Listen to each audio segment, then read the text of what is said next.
सन 1193 बिहार की जमीन पर एक नाम जोरों शोरों से उभर रहा था। वह था बख्तियार खिलजी, एक ऐसा क्रूर आक्रमणकारी जो हर जंग जीतता जा रहा था। परंतु एक दिन उसे एक ऐसी बीमारी लगी जिसका कोई इलाज नहीं कर पा रहा था। सारे हकीम जवाब दे चुके थे और खिलजी किसी दूसरे धर्म के व्यक्ति से अपना इलाज नहीं करवाना चाहता था। अंततः मृत्यु के डर से उसने नालंदा विश्वविद्यालय के आचार्य से अपना इलाज कराया। परंतु इसके बाद क्यों खिलजी ने पूरी नालंदा विश्वविद्यालय को आग लगा दी? आखिर ऐसा क्या हुआ? वैसे क्या सच में खिलजी ने ही नालंदा विश्वविद्यालय को जलाया?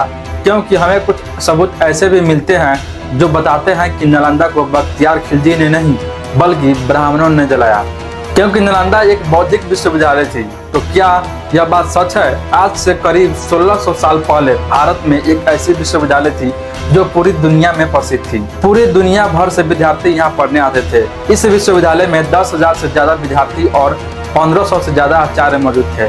पर इस विश्वविद्यालय में प्रवेश पाना इतना भी आसान नहीं था। माना जाता है कि 90% लोग यहाँ जाने में असफल हो जाते थे, क्योंकि यहाँ एंट्रेंस एग्जाम भी होता था। माना जाता है कि यहाँ के गेट कीपर को दुनिया के विभिन्न भाषाओं का ज्ञान था और कोई भी विद्यार्थी यहाँ प्रवेश लेने आता तो वह गेट कीपर उसी की भाषा में उससे प्रश्न पूछते और सही उत्तर देने पर ही उन्हें प्रवेश की अनुमति होती थी। सोचिए, आज से कई 100 साल पहले वहाँ के गेट कीपर्स को भी इतना नॉलेज था कि वे अलग अलग भाषा बोल और समझ सकते थे। लेकिन इससे भी ज्यादा चौंकाने वाली बात यह थी कि यहाँ की लाइब्रेरी यानी कि पुस्तकालय, माना जाता है कि यहाँ के पुस्तकालय में 90 लाख से ज्यादा किताबें थी। यह किताबें इतनी ज्यादा थी कि जब नालंदा को जलाया गया तो यह किताबें लगभग 3 महीनों तक जलती रही। तो आखिरकार इस महान विश्वविद्यालय का निर्माण किसने कराया और किसने इसे बर्बाद किया, और अभी के टाइम पर नालंदा को पुनर्जीवित करने का क्या प्रयास चल रहा है? तो मित्रों, आज की इस वीडियो में हम जानेंगे नालंदा यूनिवर्सिटी के निर्माण से लेकर विध्वंस तक की कहानी, वो भी सही प्रमाणों के साथ।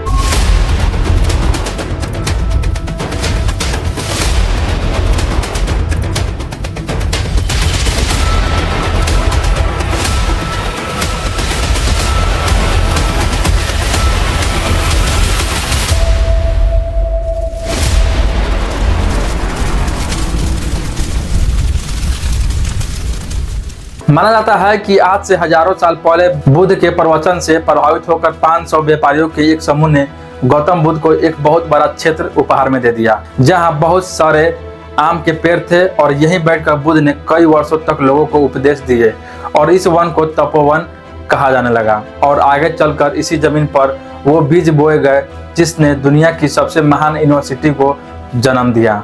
समय बीता और आया भारत का गोल्डन एज यानी कि गुप्ता साम्राज्य। गुप्ता सम्राटों ने सांस्कृतिक, शिक्षा और विज्ञान को बढ़ावा दिया और इसी माहौल में इस छोटी सी आध्यात्मिक भूमि को एक विशाल विद्यापीठ में बदलने की योजना बनी।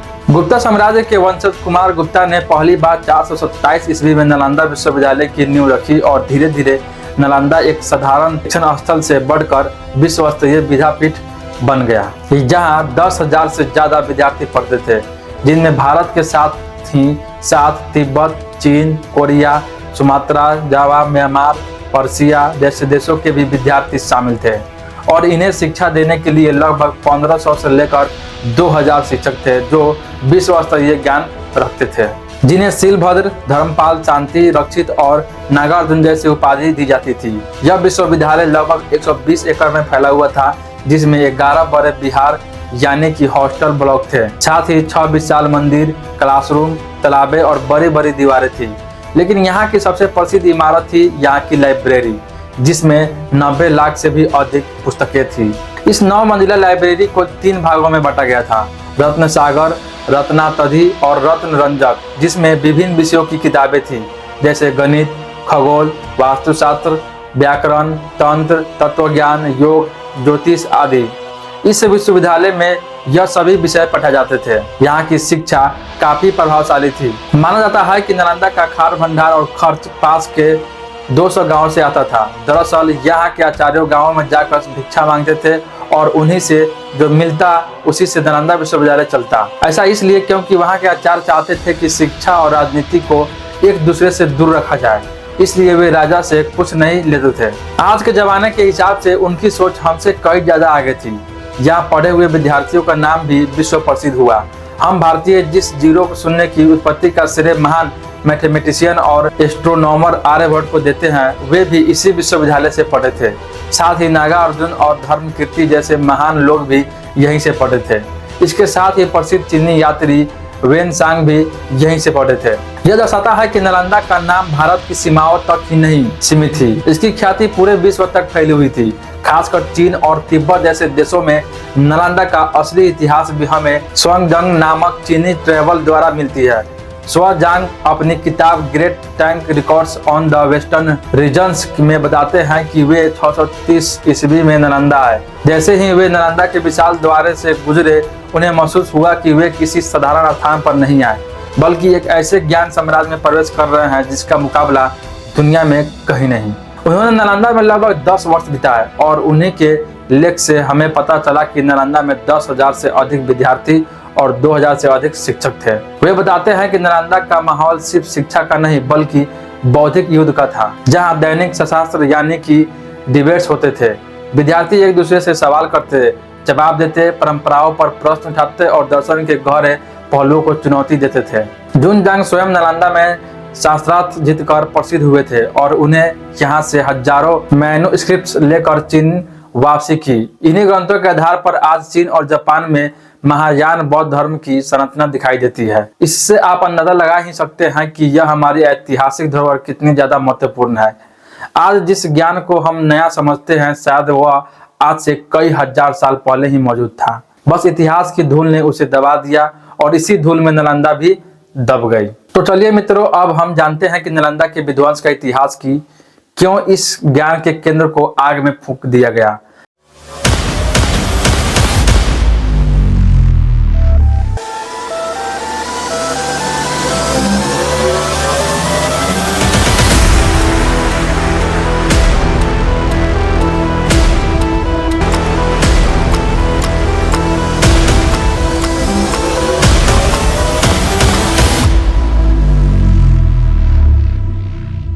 माना जाता है कि नालंदा को सन 1193 में जलाया गया, लेकिन उसकी पतन की तैयारी 200 साल पहले ही शुरू हो गई थी। 10वीं से 12वीं शताब्दी के बीच धीरे धीरे इसके पतन की कहानी लिखी जा रही थी। यह वह समय था जब भारत में बौद्ध धर्म अपनी शक्ति खो रहा था और राजनीतिक सांस्कृतिक परिस्थितियां बदल रही थी। 10वीं और 11वीं शताब्दी में भारत में बौद्ध धर्म पर तांत्रिक ट्रेडिशंस का प्रभाव पड़ने लगा। तांत्रिक बौद्ध साधनाएं नालंदा, उदंतपुरी और विक्रमशिला जैसे विश्वविद्यालयों में मुख्य धारा बनने लगी। चीन और तिब्बत के कई स्रोतों में लिखा है कि नालंदा के कुछ हिस्सों में तंत्र रिचुअल्स बढ़ गए थे, जिससे समाज में कुछ विरोध और भ्रम फैला। इस बदलाव ने नालंदा की प्रतिष्ठा पर हल्का असर डाला और फिर धीरे धीरे गांव से मिलने वाला दान भी कम होने लगा, जिसके बाद नालंदा पाल राजाओं पर निर्भर थी। लेकिन कुछ सालों के बाद पाल डायनेस्टी के राजा धर्मपाल ने लगभग 800 ईस्वी के आसपास विक्रमशिला विश्वविद्यालय का निर्माण किया, जिसके बाद पाल ने नालंदा की तुलना में विक्रमशिला को अधिक आर्थिक और राजनीतिक समर्थन देना शुरू किया। इससे नालंदा की वित्तीय शक्ति कम होने लगी। इन सब से नालंदा की जड़ें कमजोर हो चुकी थी। फिर आया वो द्वार जब नालंदा पूरी तरह तबाह हो गई। यह बात है सन 1190 की, जब मोहम्मद गौरी का पूरे भारत पर कब्जा बढ़ रहा था। उसी वक्त मोहम्मद गौरी ने तुर्की से आए अपने जनरल इख्तियार अल्लुद्दीन मोहम्मद बख्तियार खलजी को नॉर्थ ईस्ट यानी कि आज के बिहार की तरफ का मोर्चा संभालने का आदेश दिया। बख्तियार खिलजी एक तुर्की सैन्य अधिकारी जिसकी क्रूरता और तेजी से विजय प्राप्त करने की भूख उसे खतरनाक बना रही थी। लेकिन जब वह बिहार की ओर पहुंचा तो अचानक उसे एक गंभीर बीमारी लग गई। वह बेहद कमजोर पड़ गया था और कई महीनों तक कई हकीम उसका इलाज करते रहे, पर उसकी बीमारी ठीक नहीं हो रही थी। इसी दौरान किसी ने उसे सलाह दी कि नालंदा के महान आयुर्वेदिक आचार्य राहुल श्रीभद्र ही तुम्हारा इलाज कर सकते हैं। पर खिलजी किसी काफिर यानी कि दूसरे धर्म के लोगों से इलाज नहीं कराना चाहता था। वह सोचता था कि जिसका इलाज मेरे बड़े बड़े हकीम नहीं कर पाए, उसका इलाज विश्वविद्यालय में पढ़ाने वाला आचार्य कैसे कर सकता है। परंतु अंत में मृत्यु के डर से खिलजी इलाज के लिए मान गया।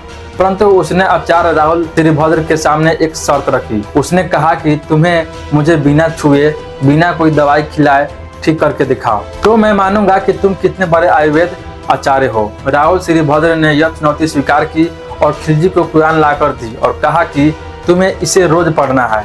इसके बाद प्रतिदिन खिलजी कुरान पढ़ने लगा और जैसे जैसे वह कुरान पढ़ता गया वैसे वैसे ही उसकी तबीयत में सुधार होता गया और अंततः कुरान खत्म होते होते खिलजी पूरी तरह स्वस्थ हो गया। यह देखकर खिलजी को आश्चर्य हुआ और उसने आचार्य राहुल श्रीभद्र से पूछा कि उन्होंने ऐसा किया कैसे। तब आचार्य ने कहा कि उन्होंने जड़ी बूटियों को पीसकर कुरान के पन्नों में मिला दिया था, जिसके कारण जैसे जैसे खिलजी उसे पढ़ता गया जड़ी बूटियों की सुगंध और अरोमा उससे वह ठीक होता गया। इन सब के बाद खिलजी पूरी तरह स्वस्थ हो गया, जिसके बाद अगर उसकी जगह और कोई होता तो शायद वह उस आचार्य का धन्यवाद करता। पर खिलजी का मन असुरक्षा, ईर्ष्या और क्रोध से भर गया। उसे यह जरा भी बर्दाश्त नहीं हुआ कि इन काफिरों के पास इतना ज्ञान कैसे है जो मेरे हकीमों को भी पीछे छोड़ दे। इन सब से उसके मन में असुरक्षा जागी। वह सोचने लगा कि अगर इनका ज्ञान इसी तरह विस्तार होता रहा तो हमारे लिए दिक्कत होगी, और इसी भय से खिलजी ने नालंदा को जलाने का आदेश दिया। अब हम आते हैं नालंदा की सबसे अंधेरी रात पर। सन 1193 खिलजी की सेना नालंदा की ओर बढ़ रही थी और फिर आया भारत के इतिहास का सबसे दर्दनाक क्षण। खिलजी की सेना ने कत्लेआम मचाना शुरू कर दिया। उन्होंने आचार्यों को मारना शुरू कर दिया, साथ ही विद्यार्थियों को भी मार डाला। नालंदा की दीवारें खून से रंग चुकी थी और अंत में खिलजी ने नालंदा को आग के हवाले कर दिया। कहा जाता है कि उस समय वहां की लाइब्रेरी में 90 लाख से ज्यादा किताबें थी जो लगभग 3 महीनों तक जलती रही, और इस तरह दुनिया के सबसे बड़े विश्वविद्यालय का पतन हुआ। लेकिन मित्रों, कुछ सबूत और बुक्स हमें यह बताते हैं कि नालंदा को खिलजी ने नहीं बल्कि ब्राह्मणों ने जलाया, क्योंकि वे नहीं चाहते थे कि बौद्ध धर्म और ज्यादा फैले। आखिर इस बात में कितनी सच्चाई है? क्या सच में नालंदा को खिलजी ने नहीं बल्कि स्वयं ब्राह्मणों ने जलाया? इससे आगे की कहानी देखिए पार्ट 2 में।